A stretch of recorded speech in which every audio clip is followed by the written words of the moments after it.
Hey Adventure Kids, today we're learning about being brave even when we're not ready to, so enjoy the video.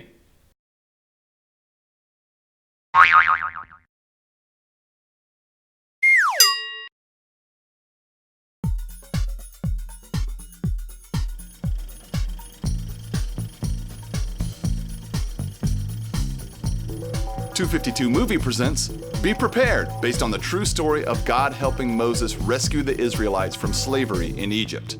Action! Hey world, do you know what time it is? It's 9:27! It's also time to play The Real Deal! Let's meet tonight's panelists. She can make anything edible by frying it. Please welcome, from her hit TV show Battered Babylonian Delights, 𝑃𝐻𝑂𝐵𝐼𝐴 𝐼𝐴. He's a former heavyweight Egyptian wrestler who enjoys knitting sweaters from camel hair. And he's currently a sports announcer for biblical events. Welcome, Harvey the Brick Brickowski. And finally, he's the former star of the recently canceled television cop drama, Mahoney and Stash, and he can be seen on the upcoming season of Refinancing with the Stars. Please welcome, Stash. Hey, Stash.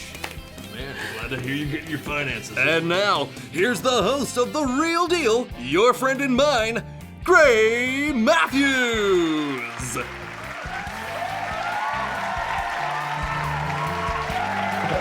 Thank you for that warm welcome, Shakes. Our announcer, Shakes McCracken.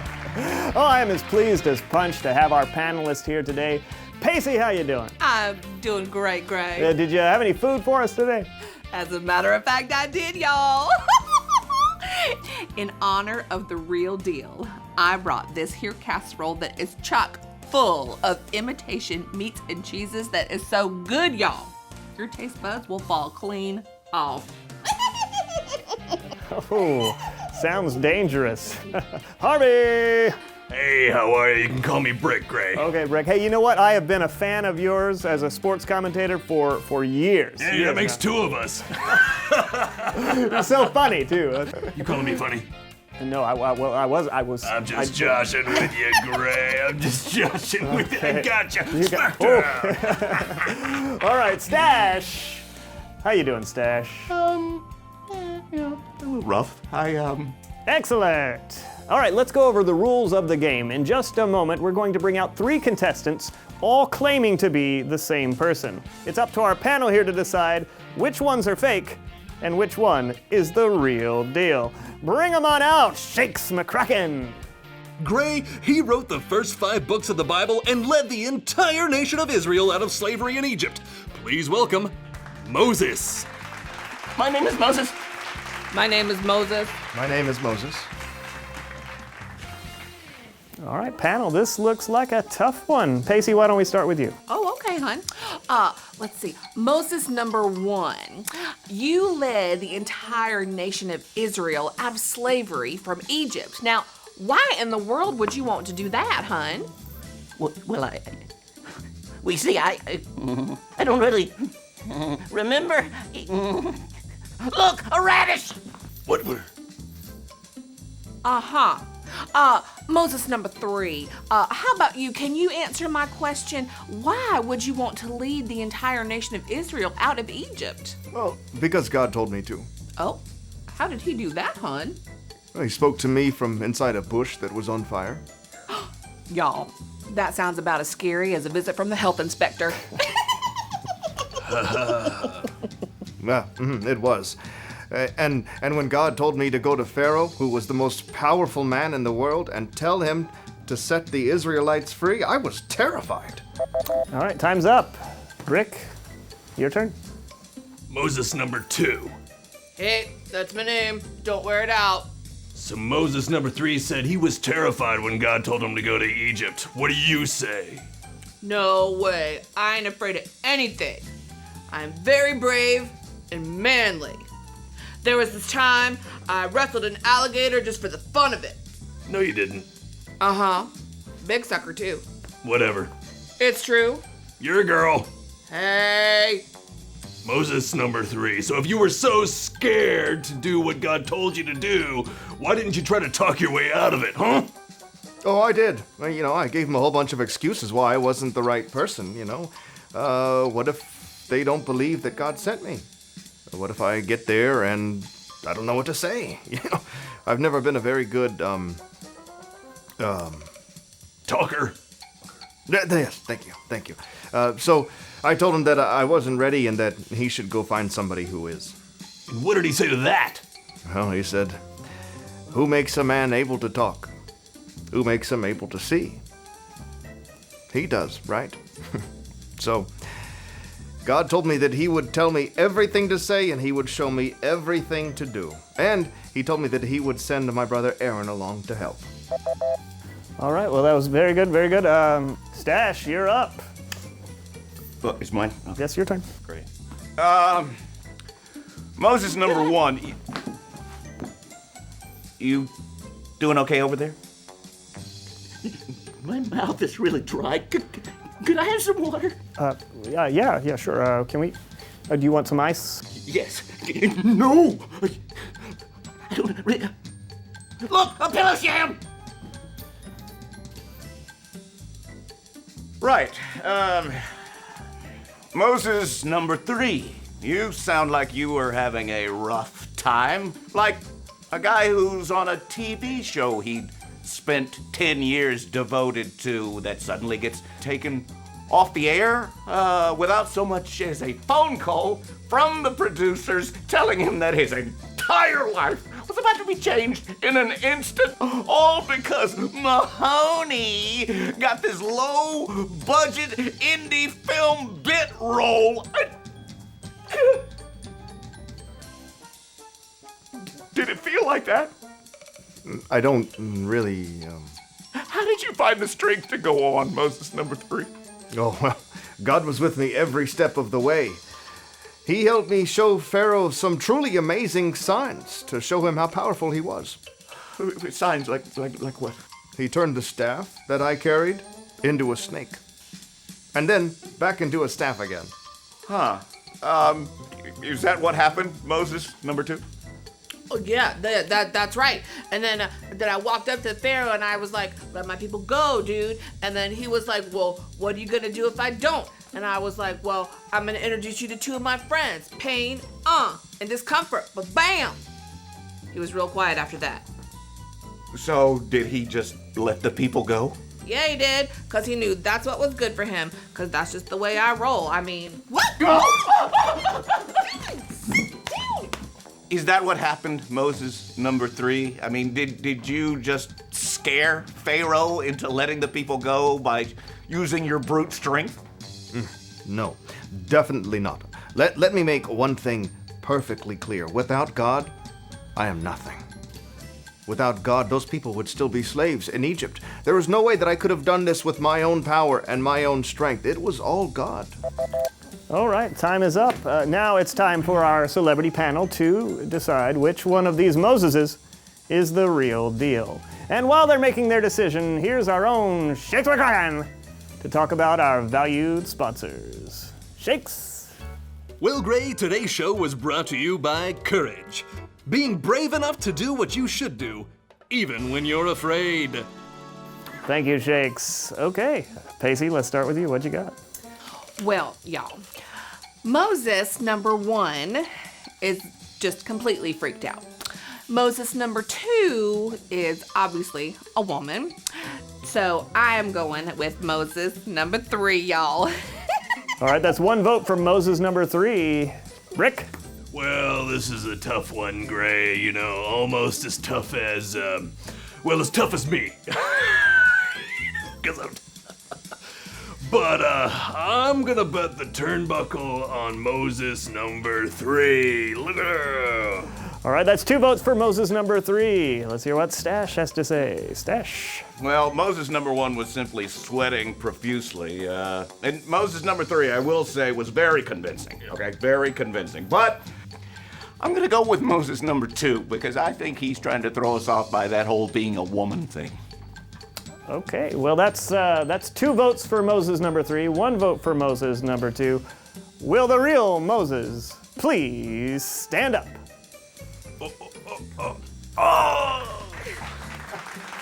Moses number 3 is the real deal. Way to go, Pacey and Brick. Stash, sorry. Par for the course. Let's give a round of applause to our 2 fake Moseses.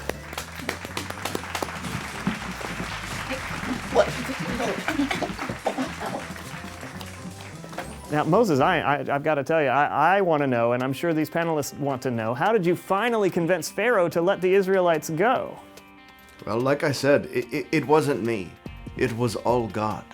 See, Pharaoh's heart was really hard, and so God had to send 10 plagues to Egypt to show Pharaoh that God meant business. Plagues? What plagues?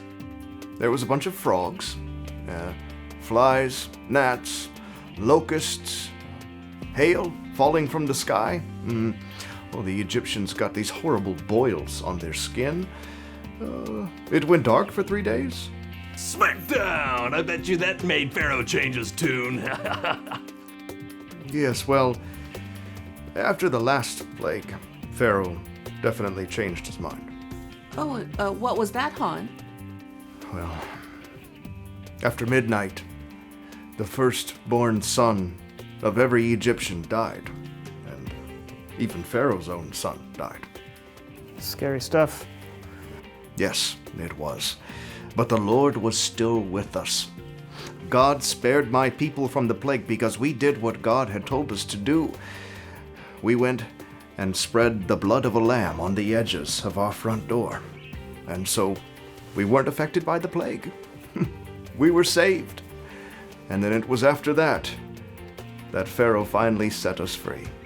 It's a powerful story from a great man. Thank you very much, Moses, for being here today. My pleasure. You know, sometimes we don't feel ready to face the challenges that life throws our way. But like we learned from Moses, we can have courage to handle any situation when we know God is with us. I'm Gray Matthews, and I'd like to thank our celebrity panelists for being here. Thank you, panel. And of course, our very special guest, Moses. You truly are the real deal. Take us out. Shagmaga! All contestants on today's show will receive a free roll of duct tape. If you can't keep your ducks in a row, use duct tape and at least keep them in a clump. Hey guys, we're going to sing Happy Day, and the reason why we sing this song is because Jesus rose from the dead. So jump up on your feet and let's dance.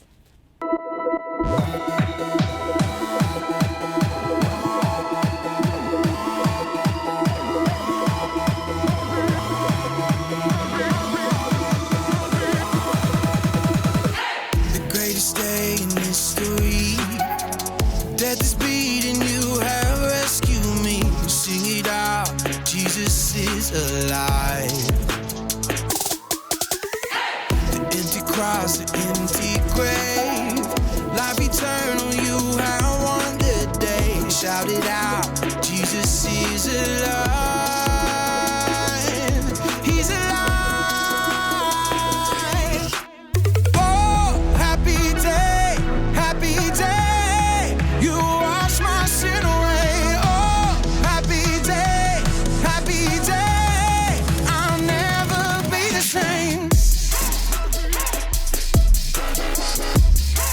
Forever I'm changed. I'll never be the same. When I stand in that place, realize meeting face to face. I am yours, Jesus, you are mine. In this joy, perfect peace, earthly pain finally will cease. Celebrate, Jesus is alive. He's alive. Oh, happy day, happy day. You wash my sin away. Oh, happy day, happy day. I'll never be the same. Forever I'm changed. I'll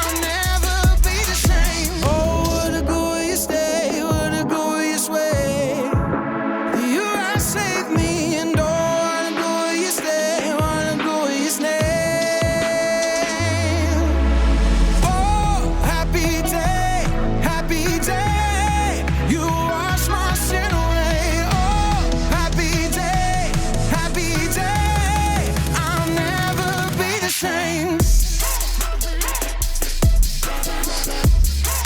Forever I'm changed. I'll never be the same.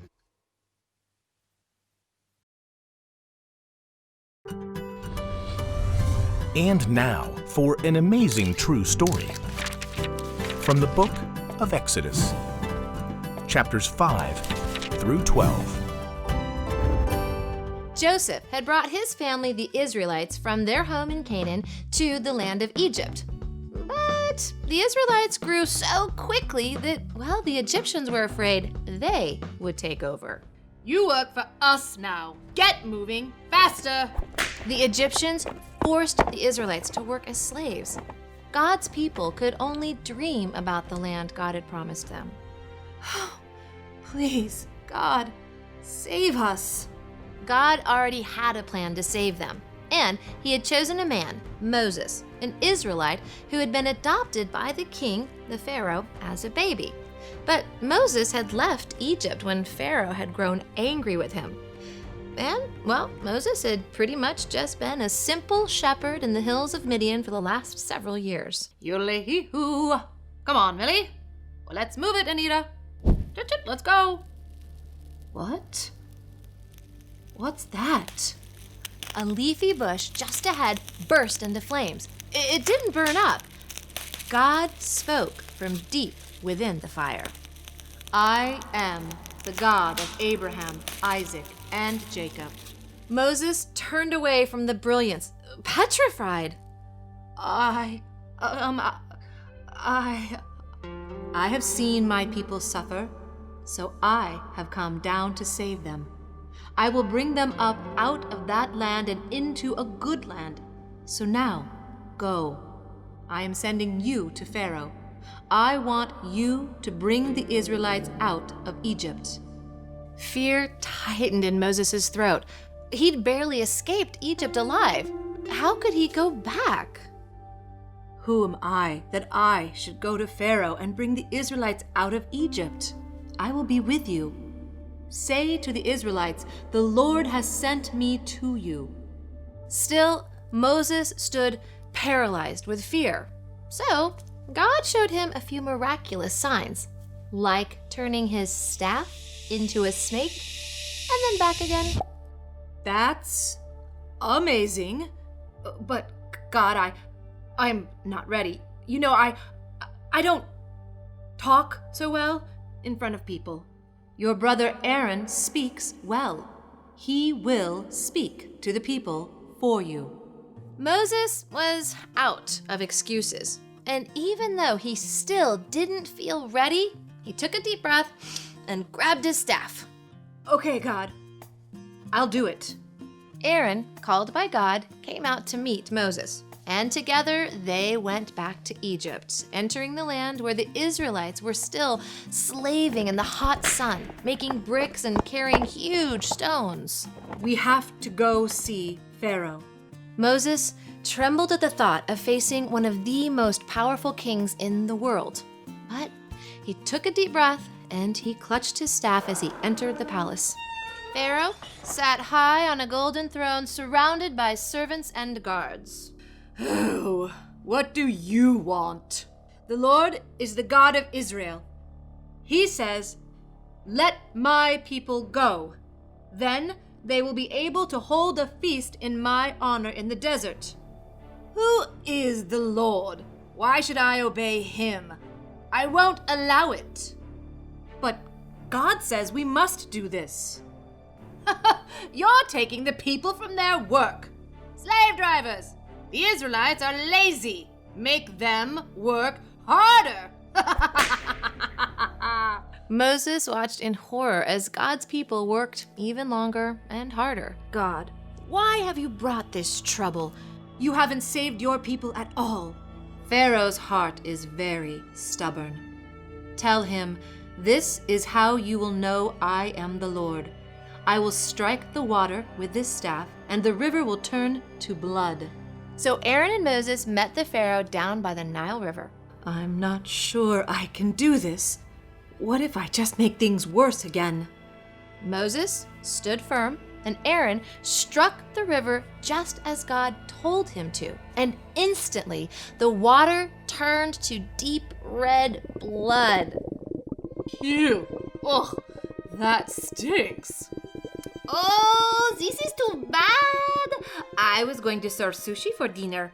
But even then, Pharaoh didn't believe in the one true God. So Moses faced down Pharaoh over and over again with a new sign from God. Let my people go. First came thousands of frogs. Then gnats swarmed everywhere and everyone. The cattle keeled over, dead. Dreadful sores appeared on everyone's skin. Ew, yuck. Icy hail rained down, smashing all the crops, and locusts descended, eating every scrap of everything that hadn't already been destroyed. Finally, darkness, isolating and suffocating, came down on the Egyptians, making them feel as though they were buried underground. After each sign, Pharaoh changed his answer from no to yes to no again. At last, Moses had to tell Pharaoh of the final terrible sign. God says, about midnight I will go through every part of Egypt. Every oldest son in Egypt will die. Still, Pharaoh refused to let God's people go. So, at midnight, the oldest son of every Egyptian family died. Only the Israelites were saved by painting the doorframe of their house with the blood of a lamb as God had instructed them to do. When Pharaoh saw the terrible thing that happened, he called out to Moses, Get out of here, you and the Israelites. Leave my people. Go.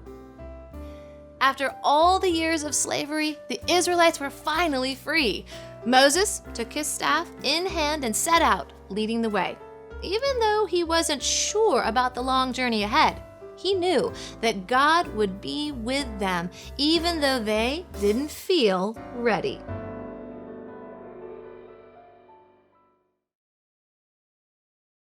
Okay, I think I'm ready. The spider's gone. I'm ready to be brave now.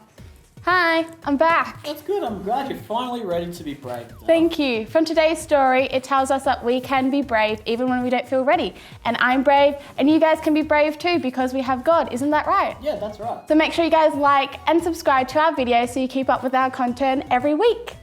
I think that's all the time that we have now. Awesome. Yeah. Well, see you guys. See ya. Adele, don't move. You have a spider on your shoulder.